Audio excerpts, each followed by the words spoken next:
ସାଙ୍ଗମାନେ ଆଜି ଆମେ ପଢ଼ିବା ପ୍ରତିଶବ୍ଦ ଯେଉଁଟାକି ଆପଣମାନଙ୍କର ଆଗକୁ ଆସୁଥିବା ଏକ୍ଜାମ୍ କମ୍ପିଟିଟିଭ୍ ଏକ୍ଜାମ୍ ପାଇଁ ବହୁତ ହେଲ୍ପଫୁଲ୍ କରିବ। ବିଲକୁଲ ବି ଭିଡ଼ିଓଟିକୁ ସ୍କିପ୍ କରନ୍ତୁନି, ଫୁଲ୍ ଭିଡ଼ିଓ ଦେଖନ୍ତୁ। ଆଉ ଭିଡ଼ିଓଟି ଭଲ ଲାଗିଥିଲେ ଲାଇକ୍ ଆଣ୍ଡ ସବସ୍କ୍ରାଇବ୍ ମଧ୍ୟ କରନ୍ତୁ। ବିଲକୁଲ ସ୍କିପ୍ ନ କରି ଚାଲନ୍ତୁ ଦେଖିବା।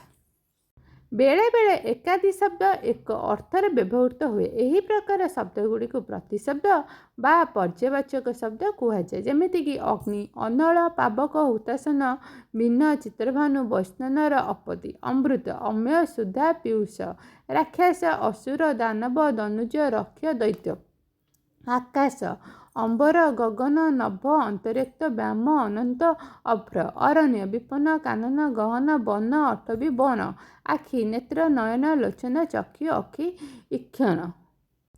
ଆଖି, ନେତ୍ର, ନୟନ, ଲୋଚନ, ଚକ୍ଷୁ, ଅଖି, ଇକ୍ଷଣ। ଇନ୍ଦ୍ର, ସୁରପତି, ସଚିପତି, ଦେବରାଜ, ପୁରନ୍ଦର, ବଜ୍ରପାଣି, ବଜ୍ରଧର, ଆଖଣ୍ଡଳ, ଦେବେନ୍ଦ୍ର, ବାସବ, ମଘବା, ମେଘ ବାହନ। କନ୍ୟା, ଦୁହିତା, ଆତ୍ମଜା, ତନୟା, ସୁତା, ନନ୍ଦିନୀ, ଅଙ୍ଗଜା। ଈଶ୍ୱର, ପ୍ରଭୁ, ପରମାତ୍ମା, ଈଶ୍ୱର, ପରମେଶ୍ୱର। ଗଣେଶ, ଗଣପତି, ଗଜାନନ, ବିନାୟକ, ଏକଦତ୍ତ, ବିଘ୍ନେଶ୍ୱର, ବିଦ୍ୟାପତି।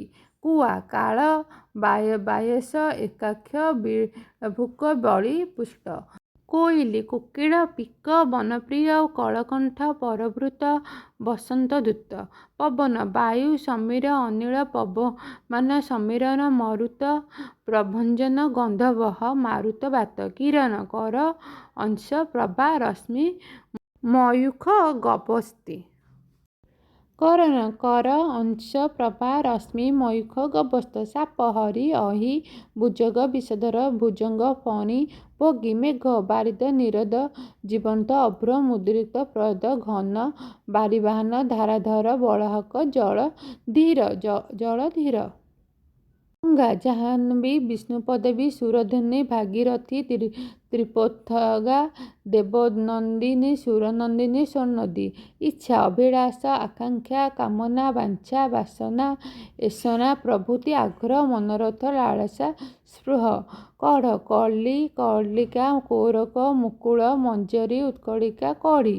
କଦର୍ପ, ମଦନ, ମନ୍ଥନ, ମାର, କାମ, ପ୍ରତୀକୁ, କାମଦେବ, ପୁଷ୍ପକେତୁ, ମନୋଜ, ମନସଞ୍ଜିତ, ବଂଶାବାଣ, ଅନଙ୍ଗ, ମକରଧ୍ୱଜ, ସ୍ମର। ମକରଧ୍ୱଜ, ସ୍ମର। ସାଙ୍ଗମାନେ କେମିତି ଲାଗିଲା ନିଶ୍ଚିନ୍ତ ଜଣାଇବେ ପ୍ରତିଶବ୍ଦଟି ଆପଣମାନଙ୍କୁ। ଯଦି କେଉଁଠି ମିଷ୍ଟେକ୍ ହେଇଯାଇଥାଏ ସ୍ପେଲିଂ ତ କିଛି ଖରାପ କମେଣ୍ଟ ଦେବେନି, ସରି। ଭିଡ଼ିଓଟିକୁ ନିଶ୍ଚିନ୍ତ ଫୁଲ୍ ଦେଖିବେ। Bye bye.